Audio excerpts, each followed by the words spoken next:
Señal directa. 2:31 p.m. Vamos a la charla. Saludamos con muchísimo gusto aquí en foro a Verónica Delgadillo García, ella es senadora por Movimiento Ciudadano.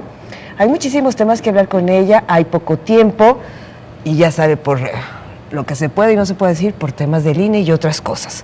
Pero hablemos de su informe. ¿Cómo está, senadora? Bienvenida, buenas tardes. Josefina, feliz de estar contigo. José Ángel, con un gusto de compartirles el trabajo que hemos hecho desde la máxima tribuna del país. Ya son 5 años sirviendo a México y pues en estos años hemos impulsado diferentes agendas que tocan a nuestro estado y que también buscan tocar a todo el país, ¿no? Entre otras cosas, senadora, el tema de la prostitución y la explotación, sobre todo la explotación sexual infantil que se debe castigar con todo, por favor. Es un tema sumamente delicado, José Ángel. Nuestro país ocupa el 2º lugar en pornografía infantil en el mundo. Es un lugar vergonzoso. ¿Qué pasa? Que tenemos cerca de 20,000 niñas y niños en México que son víctimas de trata de personas o de producción de pornografía infantil.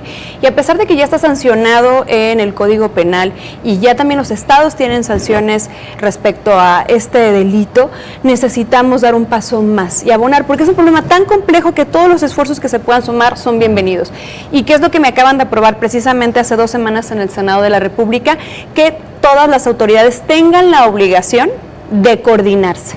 Eso es fundamental. ¿Por qué? Porque por un lado nos permite compartir información que hoy no están articuladas, hoy no comparten información, y además la reforma los obliga a que emprendan juntos política pública y acciones para combatir este problema. Entonces, para mí me parece que es una de las agendas más sensibles. Es muy delicado que nuestras niñas y niños que tendrían que estar pensando en qué hombres y mujeres quieren ser, en soñar, en hacer su tarea, hoy sean víctimas de este delito que nos duele a todas las personas. Entonces, ya avanzó en el Senado de la República.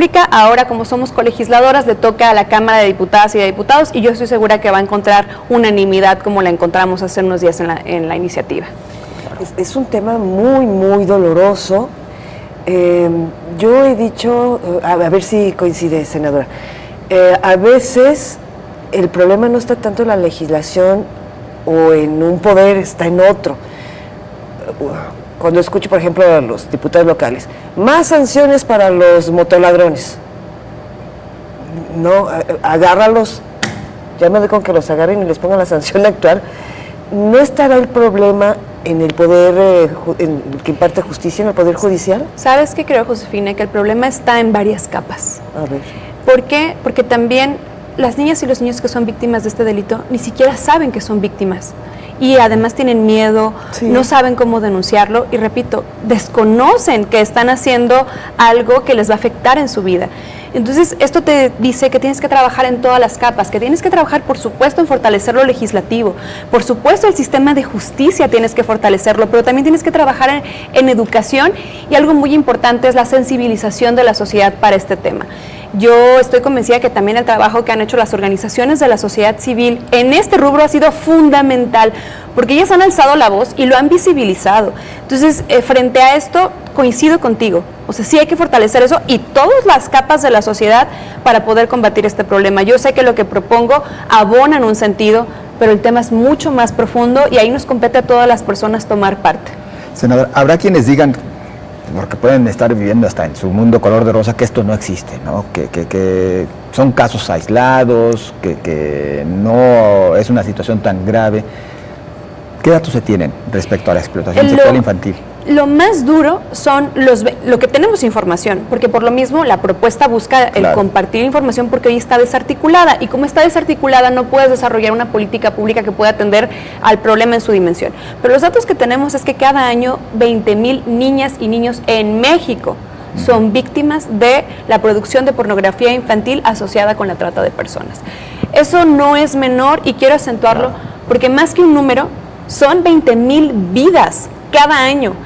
O sea, imagínense lo que está pasando en nuestro país para que esos niños, ¿cómo van a crecer esos niños? Claro. O sea, ¿cuál va a ser su realidad? Y por eso no hay que verlo solo como una estadística más, hay que verlo en la dimensión de vidas. Y además un superregistro enorme, seguramente. Pues sí, por lo mismo que les compartimos, que no tenemos esa información clara y certera, que con lo que estamos impulsando buscamos que las autoridades ahora sí se puedan coordinar para compartir información y sobre todo que puedan actuar de manera conjunta a todos los niveles para poder combatir este problema.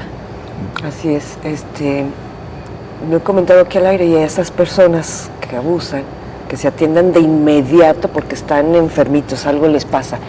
Y hasta que no crecen se da a conocer, está el caso de La Luz del Mundo, ¿no? Y está juzgado ahorita su líder de esta iglesia católica, entre otras por prostitución infantil, por abuso de menores, y hasta que estos menores cobran conciencia de qué es lo que les ocurrió, pues pueden actuar. En esta propuesta de coordinarse y ya no es efectivo, que muchos niños ni siquiera saben que están siendo afectados, senadora, ¿qué dije Iglesia Católica, ¿verdad? Pero no, la Iglesia de la Luz del Mundo, que la Iglesia Católica también tiene los suyos. La pregunta es, ¿no prescribe el tema de abuso sexual en estos momentos? No prescribe este abuso. ¿Y cómo comprobarlo? No prescribe y tiene que seguirse todo un protocolo. Por eso es tan importante, Josefina, la sensibilización a todas las capas, a las autoridades, para que cuando haya víctimas, los niños puedan también llegar, ¿no?, acompañados o en el mecanismo que sea necesario, pero que haya un acompañamiento también de las autoridades a este proceso, porque es muy delicado, es la integridad de las niñas y de los niños, ¿no? Hoy en nuestro país tenemos más o menos 23 millones de niñas y niños en edad primaria. Entonces, a esos niños también se les puede llegar con educación. De hecho, les comparto que diferentes iniciativas que yo he impulsado a lo largo de estos años en el Senado de la República buscan también un impacto en educación. Sí, hay que fortalecer el andamiaje legal, hay que fortalecer el sistema legislativo, que es muy importante porque es lo que puede ponerle controles y frenos a muchos delitos, pero también es importante la educación con las niñas y niños. Por eso he tratado de tener esta agenda que es integral, que sí por un lado busca visibilizar el problema, busca fortalecer la legislación, pero también busca incidir en la educación de estas niñas y niños para que ellos puedan identificar diferentes problemas, no solo sino diferentes problemas, y que ellos también se conviertan en parte de la solución. La senadora Verónica Delgadillo fue invitada para platicar acerca o a propósito de su 5º informe de actividades, y por lo tanto quisiera brincarme yo a otro tema, senadora, que en lo personal me parece que también es relevante: el Sistema Nacional de Cuidados, porque hay mucha gente que cuida a un enfermito, a un adulto mayor, que no tiene ninguna posibilidad de hacer nada más, sin ingreso alguno, por cierto. ¿Qué tema tan importante acabas de tocar? Tengo una agenda muy amplia de trabajo, pero ¿qué tema tan importante tocaste? Los cuidados son actividades fundamentales a nuestra vida. Y a lo mejor alguien puede desconocer, José Ángel, Josefina, de qué se tratan los cuidados, pero vamos a verbalizarlo. Los cuidados son todas aquellas actividades cotidianas y permanentes que se hacen dentro y fuera del hogar para conseguir el pleno desarrollo y bienestar de las personas, que pueden ser dependientes o no. ¿A qué me refiero? Que esto incluye a niñas, niños, a personas con discapacidad, adultos mayores, pero también a nosotras y a nosotros. Yo quiero que reflexionen. Para estar aquí sentadas y sentados, ¿qué ha pasado? Para estar en su trabajo, ¿quién se encarga de la alimentación? ¿Quién se encarga de la ropa? ¿Quién se encarga de que cuando están enfermos tengan sus medicinas, que los acompañen en el proceso de sanación? Si tienen, por ejemplo, también una mascota, ¿quién se encarga de todos los procesos? Desde limpiarla, vacunarla, cuidar. ¿Quién se encarga de llevar medicinas y medicamentos a los que lo necesitan? Pero también ¿quién se encarga de acompañar a las niñas y los niños para hacer su tarea? Los cuidados son actividades muy importantes, y nada más para que tengan un dato de la dimensión de esto. El 27.6% del Producto Interno Bruto de nuestro país, son 6.4 billones de pesos, se sostienen en el trabajo invisible y no pagado de los cuidados. Y el 75% del trabajo de cuidados lo realizan las mujeres. Solo las mujeres, el otro 25% hombres. Y además también, para que tengan una dimensión, las mujeres todos los días damos más horas a los cuidados que los hombres de manera semanal. ¿Por qué pongo esto en la mesa? Porque si es un trabajo, entonces tiene que ser recompensado, ¿no creen? Y si es un trabajo que también necesita una persona recibir, el Estado mexicano tendría que ser responsable de asumir ese papel.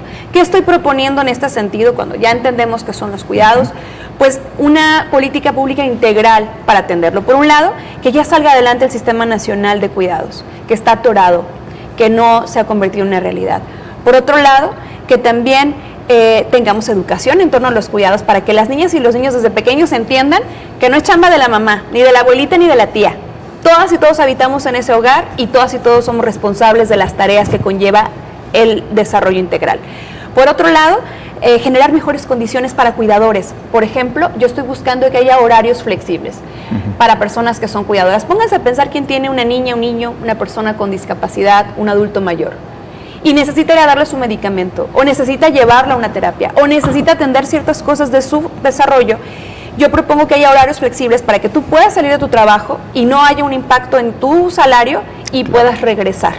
También estoy pidiendo, por ejemplo, la ampliación de licencias de paternidad y maternidad a que sean 16 semanas para hombres y mujeres, para que los hombres también puedan ejercer responsablemente su paternidad y que estas labores sean compartidas y que no sea una actividad exclusiva para las mujeres. Hoy no sé si ustedes saben, pero 4 de cada 10 mujeres en México tienen empleo formal, mientras que 7 de cada 10 hombres. ¿Cuál es el factor más importante de desigualdad para conseguir un trabajo formal? No se vaya a embarazar, ¿no? Porque voy a tener que dar esas semanas de incapacidad. Si logramos que las licencias sean igualitarias para hombres y mujeres, ese ya no va a ser un factor. Y vamos a ayudar a construir mejores condiciones para todas y para todos. Esta agenda para mí es muy amplia, creo que es de las más sensibles ante la realidad de la gente. Por ejemplo, también para personas con discapacidad necesitan cuidados especiales. Claro. El Estado mexicano tiene que brindarlos o brindar capacitación para los cuidadores. A ver, si tenemos un adulto mayor, ¿no?, que se va a enllagar en su casa porque ya no se levanta. Yo tuve a mi papá con cáncer y duró meses en la cama, se enllagaba y necesitamos aprender cómo cuidar a mi papá para que pudiera pasar sus últimos meses de vida con calidad. ¿Cuántas personas en Jalisco y en México tenemos esa condición, que hemos tenido un ser querido que necesita un cuidado especial y no sabemos cómo darlo? Claro. Lo que yo propongo es que nos enseñen cómo dar esos cuidados cuando son especializados y sino que el Estado mexicano también pueda brindar esos servicios de manera gratuita para los que lo necesitan. Claro. Es una agenda que a mí me apasiona porque creo que es muy noble y ayuda a construir justicia social. Se nos viene el tiempo encima, pero le quiero preguntar, a ver hasta dónde nos alcanza, senadora. También usted ha sido sensible en temas del medio ambiente. Desde el Senado, ¿qué propuso o qué tiene ahí para nuestros ríos contaminados? Que es un foco terrible, me parece, en varios puntos del país, pero caso Jalisco, miren, el río Santiago. Ha sido uno de los temas también más importantes. Aquí quiero hablar de la agenda de medio ambiente, es hablar del aire que respiramos, del agua que bebemos y de la tierra de la que nos alimentamos. Y cuando hablamos de emergencia climática, hablamos de que hoy estamos viviendo una crisis mundial que nos está invitando a replantearnos nuestra relación con la naturaleza. Y la mejor forma que podemos ver en estos días qué está pasando con la emergencia climática es lo que está pasando en Acapulco.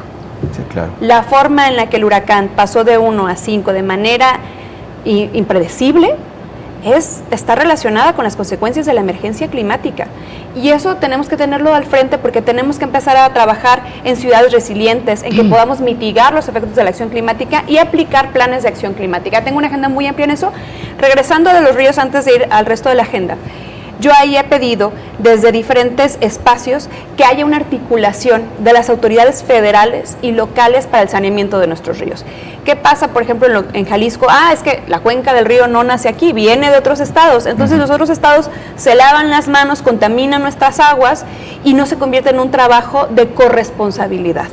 Yo he puesto sobre la mesa en el Senado de la República la obligación de la coordinación federal y local, y donde también la federación le entre de lleno a lo que le toca y poner en cinta a todos los estados que inciden en la contaminación de nuestros ríos, que cada quien haga lo que le toca. También les pongo sobre la mesa que creo que es un tema sensible. ¿Qué tal si las mexicanas y los mexicanos que ustedes estuvieran pagando 80% menos en su recibo de luz?